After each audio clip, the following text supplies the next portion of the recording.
अब सुने शनि देव की व्रत कथा।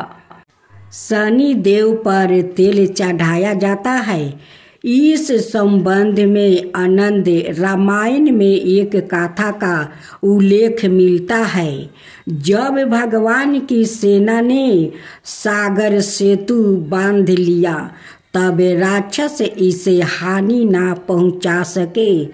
उसके लिए पवन सुत हनुमान को उसकी देखभाल की जिम्मेदारी सौंपी गई। जब हनुमान जी शाम के समय अपने इष्ट देव राम के ध्यान में मगन थे, तभी सूर्या पुत्र शनि ने अपना काला करूपा चेहरा बनाकर क्रोधपूर्ण कहा, हे बानर, मैं देवताओं में शक्तिशाली शनि हूँ। सुना है तुम बहुत बलशाली हो। आँखों खोलो और मेरे साथ युद्ध करो। मैं तुमसे युद्ध करना चाहता हूँ। इस पर हनुमान ने विनम्रता पूर्वक कहा, इस समय मैं अपने प्रभु को याद कर रहा हूँ। आप मेरी पूजा में विघ्न मत डालिए। आप मेरे आदरणीय हैं।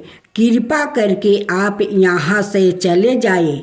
जब शनि देव लड़ने पर उतर आए तो हनुमान जी ने अपनी पोछ में लपेटना शुरू कर दिया। फिर उन्हें कसना आरंभ कर दिया। जोर लगाने पर भी शनि उस बंधन से मुक्ति ना होकर पीड़ा से व्याकुल होने लगा।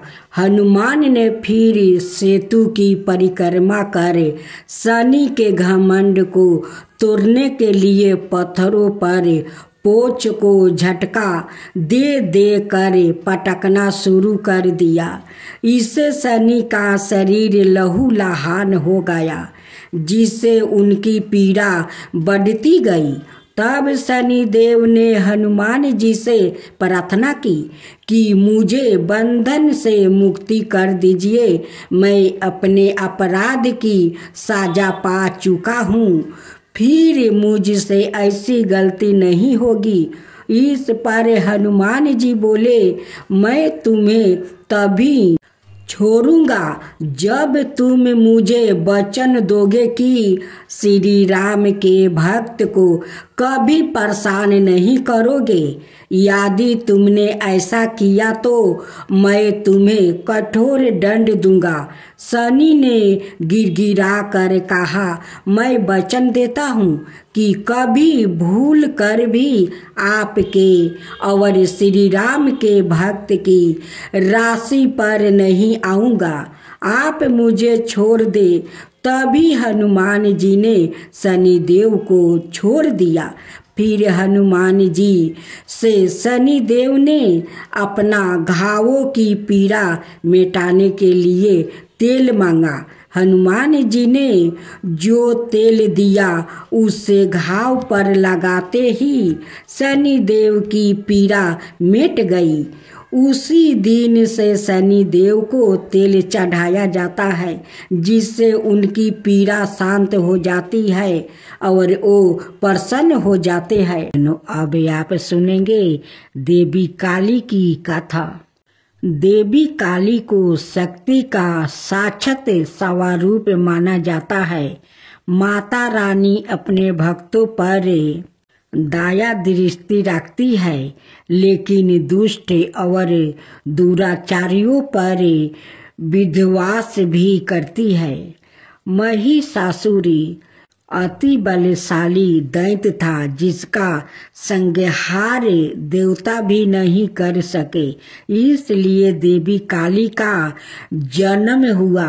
धार्मिक ग्रंथों में माँ काली के जन्म यह अवतार को लेकर कई मत है, लेकिन सबर मनाए मत यही है कि माँ काली का अवतार दैत्यों के संहार के लिए हुआ था। नवरात्रि में हम नौ दुर्गा यानी माँ दुर्गा के 9 अवतारों की पूजा करते हैं, लेकिन जब दैत्यों के संहार के लिए माँ काली का जन्म हो चुका था तो फिर क्यों माँ दुर्गा को कई अवतार लेने पड़े? आइए जानते हैं इसके बारे में।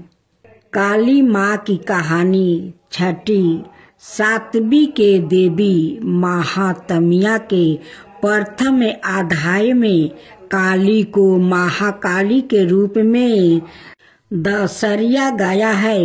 वो भगवान विष्णु के सोते हुए शरीर से देवी योग निद्रा के रूप में पैदा हुई ताकि ब्रह्मा और दुनिया को 2 राक्षसों मुद और कदब से बचने के लिए उन्हें जगाया जा सके।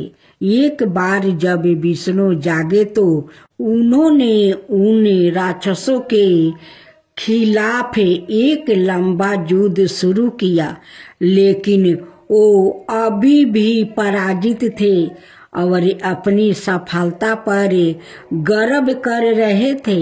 यह देखकर महाकाली ने महामाया का रूप धारण किया और दोनों राक्षसों को मंत्रमुग्ध करने के लिए चली गई।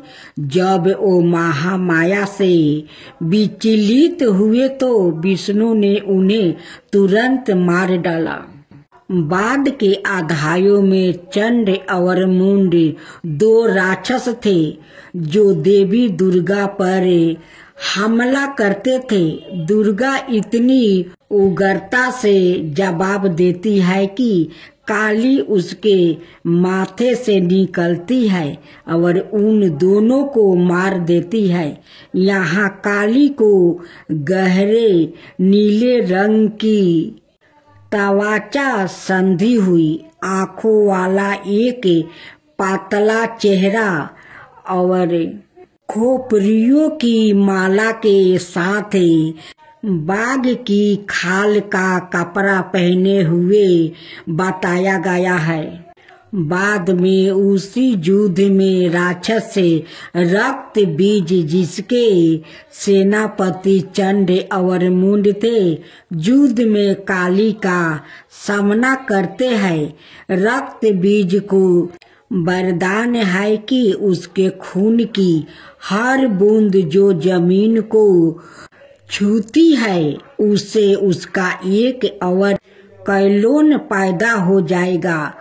चौकी दुर्गा रक्त बीज को उसके अनगिनत कैलोनों के साथ हारने में असमर्थ है। काली उसके शरीर से उसका खून चूस लेती है और उसे हराने के लिए उसके कैलोनों को खा जाती है। रक्त बीज और दारुका दोनों मामलों में काली को दुश्मनों को हराने के बाद रक्त पिपासु के नसों में चूर बताया गया है और रक्त पिपासु की उसकी लालसा नियंत्रण से बाहर हो जाती है। शिव को फर्श पर शांत होकर हस्तक्षेप करना पड़ता है। जब काली क्रोध में आगे बढ़ रही होती है तो वो गलती से शिव पर पैर रख देती है और उसकी जीभ बाहर निकल जाती है। वो तुरंत शांत हो जाती है और फिर से दुर्गा पार्वती में विलीन हो जाती है। युद्ध में भाग लेने के बाद शिव ने पार्वती को काली काली त्वचा वाली कहकर चिढ़ाए। पार्वती बहुत आहत हुई और योग योग तक तपस्या करना शुरू कर दिया जब तक कि उन्होंने अपना काला रंग नहीं खो देती है, इसे त्याग नहीं दिया और गौरी सुनहरी तवाचा वाली देवी नहीं बन गई।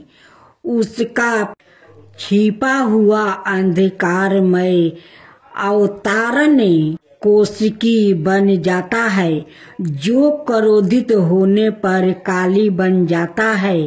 काली पूजा उत्सव देवी काली को समर्पित है और विशेष रूप से पश्चिम बंगाल, ओडिशा और असम के भारतीयों क्षेत्र में मनाया जाता है। यह हिंदू कैलेंडर के हर महीने में अमावस्या के दिन मनाया जाता है।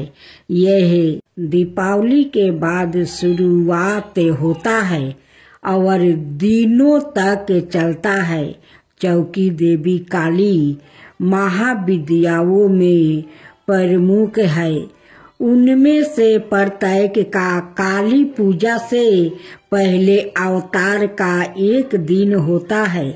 काली माँ को फलों का प्रसाद बंगाल में खिचड़ी भोग के साथ निरामिष अर्थात बिना प्याज या लहसुन का मटन, मछली, करी, पायस, मिठाई और भाजा गहरे तेले हुए पकौड़े चढ़ाया जाता है। कुछ स्थानों पर प्रसाद के रूप में शराब भी चढ़ाई जाती है। अनुभवी पंडितों का कहना है कि लोग रात भर पंडालों में आते हैं और दिन की तुलना में रात में भीड़ बढ़ जाती है।